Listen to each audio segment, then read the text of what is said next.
So I've had the real pleasure these past couple of days of speaking to a bunch of people who are real spiritual seekers, people who are really earnest about this process, my subscribers. And one of the real big problems that I've seen come up again and again is doubt. So I want to point to a very helpful way of addressing doubt in our experience to help soften the buy-in that we can have, because Christ, doubt can be brutal. For me, doubt was coupled with a lot of trauma.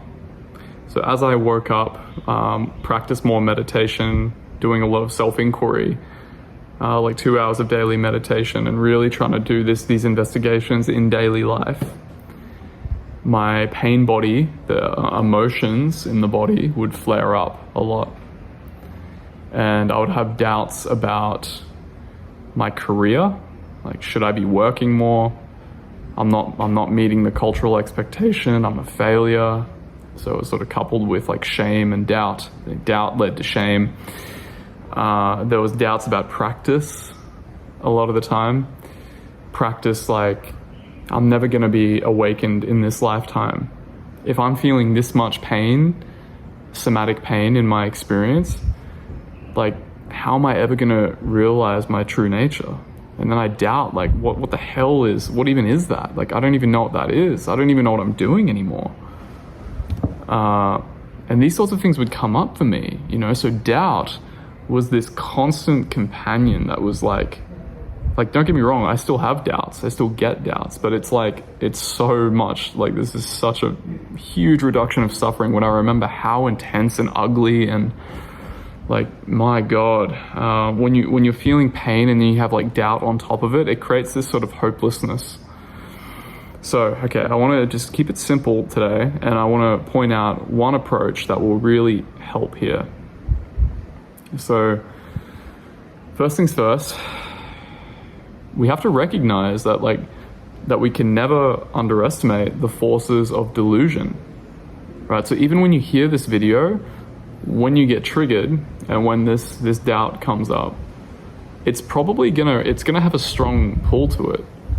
So we have to be mindful of that. We have to be like really online when doubt comes online with this, like, I like the energy I mentioned in a previous video of Manjushri. Manjushri is a Vajrayana Buddhist deity that has a sword who cuts through delusion just with this equipoise, just cuts through it like there's no problem. Like, delusion, no problem, I cut through that shit. So it's like with doubt, it's one of the hindrances as well, one of the 5 hindrances of Buddhism. Anyway, it's despite the point, but I'm just trying to say that it is tough. So we have to like just recognize that it is historically tough. It's not just us who have struggled with doubt. Our ancestors have struggled with doubt, and that our great-great-grandfathers, our grandfathers, our fathers, people like for generations have struggled with doubt. So it's gonna be tough. Like it's gonna be tough, but we also have the energy of Manjushri to cut through it, that we're not gonna buy into it anymore, right? So bringing that attitude of like, I'm gonna friggin' wake up here. I know my mind, and I know there's so much evidence of my mind that will come in and say I can't wake up, like I'm not good enough. Awareness is reserved for the sages.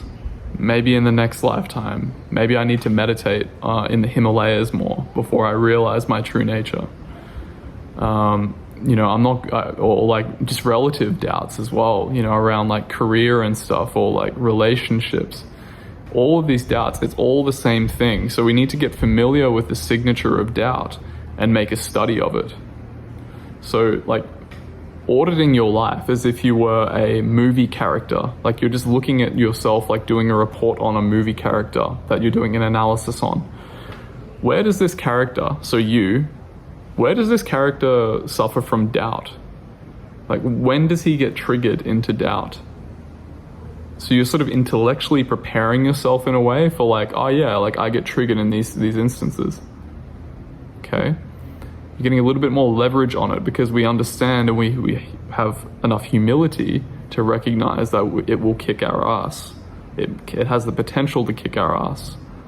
So for example, I get really triggered. I got a lot of doubt when I was like really deeply suffering. I would have like a surge of painful emotion come up. So it's like, okay, so now that I see that, I know to expect the arrival of doubt. Okay. And then really what I wanted to point out, and I want to keep this simple, like I said, is we're then allowing our attention when we notice doubt, we're going to feel it fully in the body. So the thought might arise, I'm not going to wake up in this lifetime. This is hopeless. I can't do this. Let's grab that thought and like pull it into our awareness, hold it in front of us like this, and we're feeling it in the body and making a study. Okay, this is doubt. Remember hearing from Christina Gaman, she said something really valuable. And she was quoting somebody, know doubt as doubt. So know doubt as nothing more than doubt. So it arises, we feel it, we breathe into it.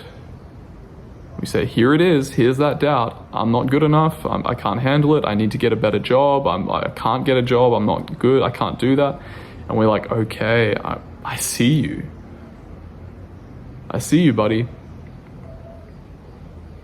Calling upon the energy of Manjushri to cut through that buy-in that we have, because then often there's a subsequent set of buy-ins or other narratives that come along with the doubt. Oh, I've been practicing spirituality for too long, for example, which then co-ops into the doubt to like amplify it. So we're just being really mindful. Oh, when I have a doubt and I'm feeling it, then there's this other thought that really I'm not good enough. I'm not powerful enough. I'm just too weak or something like that to be able to de-identify from this. Like, yeah, or here's another one. Oh man, I watched that video of Sam and I should know how to do this, but I just can't, man. I just can't do it.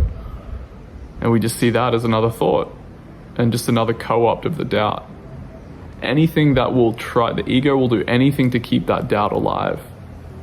It will play all the tricks in the book. So that's why we're making a study of this, right? So you're feeling it, you're noticing the thoughts, and you're breathing into that sensation of doubt. And it's going to suck. It's not going to be comfortable. But just breathe. Like, the more you give it breath and compassion, grandfathering this doubt, calling upon the energy of a grandfather or your grandmother, breathing into this, you just start to see, like, I'm not going to say that you need to get rid of the doubt, but you just start to know doubt as doubt.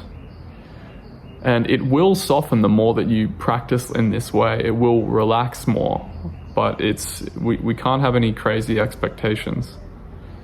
And then you notice as you give it fullness of attention and you open up your energy centers to that doubt by feeling it fully. And if you don't like energy centers or it feels like new agey, if you just breathe into it like a sponge more, it will relax. Now, I would also recommend shadow work, and there are other things I could recommend to help work with this doubt if it's really pervasive in your life. And I do offer one-on-one sessions to go deeper into get into the actual deep roots of the doubt. If it's very pervasive for you, having someone guide you through that is very powerful. But otherwise, just make a study of it. It's as simple as that. If you keep doing that, that doubt will calm down and you'll start to recognize it with discernment that you do have the capacity to investigate it fully. Much love. I wish I would have heard something like this a couple of years ago for me on the path, 2-3 years ago. It would have helped me a lot. So I hope you found it helpful. Just sharing from my experience. And yeah, a lot of love to you.